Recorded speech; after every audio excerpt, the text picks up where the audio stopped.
yesterday we were talking about Manny Jacinto's interview with GQ, where he is credited with bringing sexy back to Star Wars. That conversation aside, as cringy as that was, he also made some comments about the diverse casting in The Acolyte. For all of the show's faults, you can at least give them credit for how diverse the casting is. So he reflected on his own history with the franchise, recalling, "I remember watching all of the movies with my parents growing up. If I'm completely transparent with you, it was something I admired from afar. Maybe because I didn't see anybody like me in Star Wars." For context, guys, Manny Jacinto is Filipino, so he is saying there were no Filipino actors in Star Wars, therefore he couldn't like Star Wars as a kid. "It was never something I aspired to be in, the way I'd watch a Jackie Chan film or something and go, oh, I want to do that."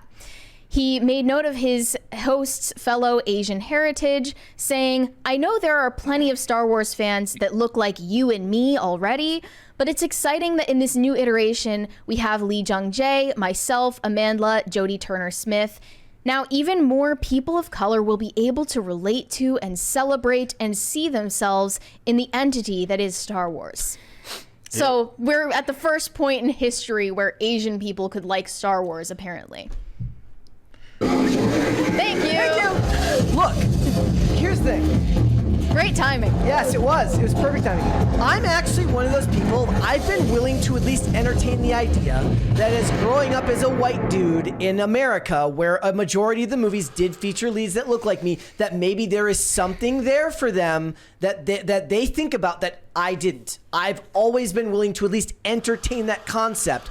But that never stopped the fact that so many of my favorite movies featured people that didn't look like me. But I wondered if perhaps just knowing that the baseline of the majority of those actors looking like you meant that that neurosis never developed for you. I'm at least willing to entertain the idea. I still think it's unbelievably boring. This is ethno-narcissism. Yes. At its peak. I mean, the most important thing about himself, like according to him, is his race. How about the fact fine, I'll take you at your word. I talked about, like, when we were doing our Twisters review earlier, I said, look, Independence Day spoke more to me than Twisters did growing up. And Twisters stars Bill Paxton, and Will Smith was in Independence Day. And who did I want to be? I wanted to be Will Smith. I wanted to punch an alien and say, "Welcome to Earth." I wanted to look cool while walking through the desert. Whatever Manny Jacinto is doing in The Acolyte is actually repelling Asian fans because he's not cool. Yes. His character is extremely uncool and unsexy. Yeah. And that's actually doing something worse than just diversity and inclusion. Yeah. Oh, this is a joke, man. But he also said that he had his lines cut from Top Gun Maverick. He is a non-speaking role in that movie. And he's implying that Tom Cruise made that decision because of his race. And he's saying Tom Cruise is writing movies for Tom Cruise, which essentially means white males.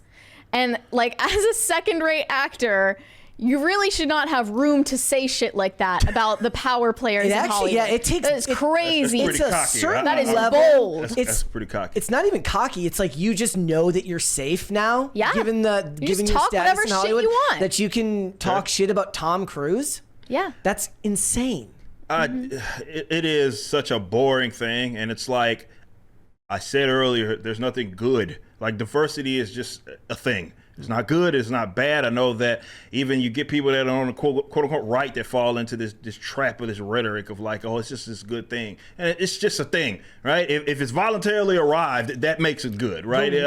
That's all that matters, not if it has certain amounts of colors. And again, this problem is so hilarious because you mentioned growing up and, Will Smith, and I know we talked about it a little off air. Both of those guys were massive. I think, and maybe Mary was right after your time, but Will Smith was the biggest star in the world at the time.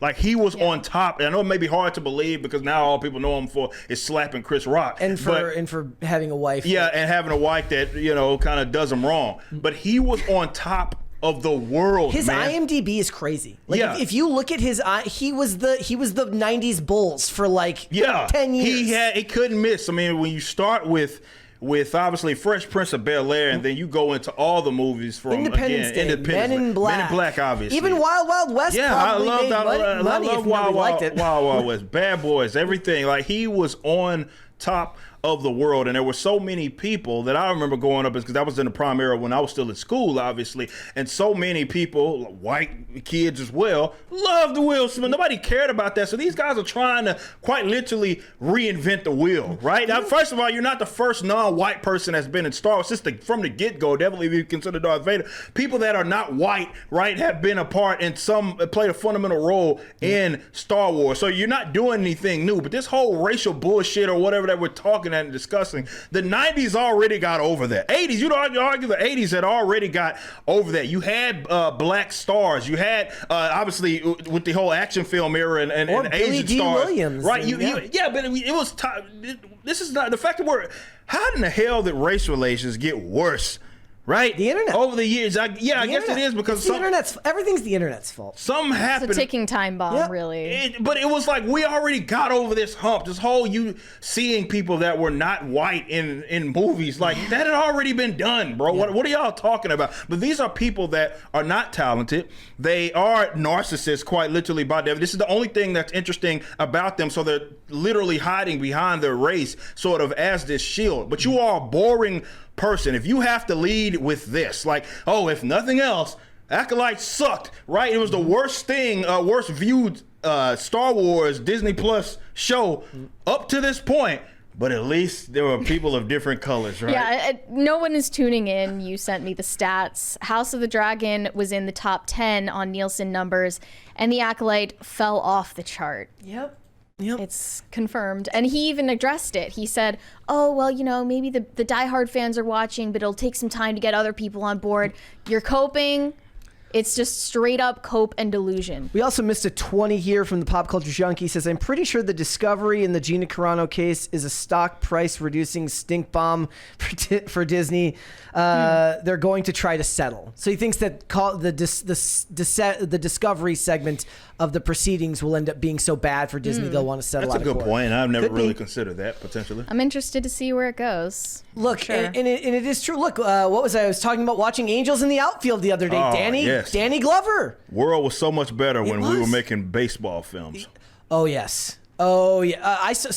We were actually talking about this the other day. Like, that was another thing. So you talk about all those movies. There was like 10 movies in a couple of years. There was sports movies in general had a high point, and I maintain Hollywood will never make good baseball movies again because baseball is synonymous with loving America. True. And Hollywood hates America, therefore they will not make good baseball movies anymore. It's not just that, it's just an obvious mass appeal effort that they're not willing to do anymore. And we were talking about this when I was reading the fan fiction about The Acolyte yesterday. And I was like, I honestly, I'm grossed out by what I'm reading, but at the same time, I feel bad for the people who are writing it because they're not getting what they truly want to see from Disney and from all of these corporations. They're not able to tell a normal love story with traditional male-female archetypes, and that's why they're turning to fan fiction websites to find that. And they're putting these characters into alternate universes where, like, Osha has a dead-end job and then she falls in love with this guy who's like a bad boy, and like they clearly just want to watch a Hallmark movie. And they just can't help themselves from colonizing the franchise of Star Wars in order to get that.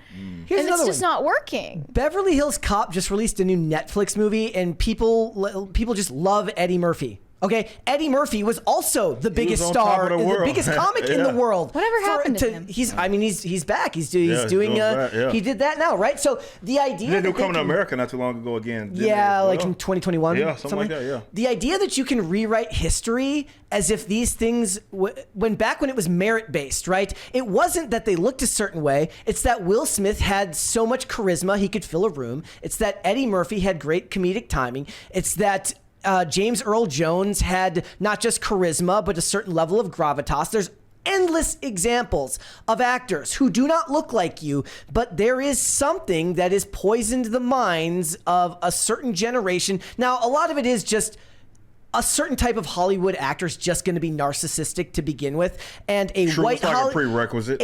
white Hollywood actor will be narcissistic in a different way. It'll be white savior complex for the white Hollywood actor, and it will be a different type of narcissism for an actor that looks a different way. The best thing you can do is to just pay no attention to what a Hollywood actor thinks about race relations or what is fair in these respects. A lot of people still point to Morgan Freeman, who still points out that he thinks that Black History Month is stupid, and he's got his own takes on it. And as I say all the time, the thing that should scare you is that these actors that came from a more rational time are going to die one day, and you're going to be left with ideologically poisoned zealots, and they're going to be the ones speaking to your kids. The Billy D. Williams will be gone. The James Earl Joneses, the Morgan Freemans, they can only be here for so long. And that's the sad fact of the matter. I just named you 3 other actors that are also huge parts of your childhood. Like, I don't think Manny Jacinto was raised with this kind of narcissism. I think that it's him retroactively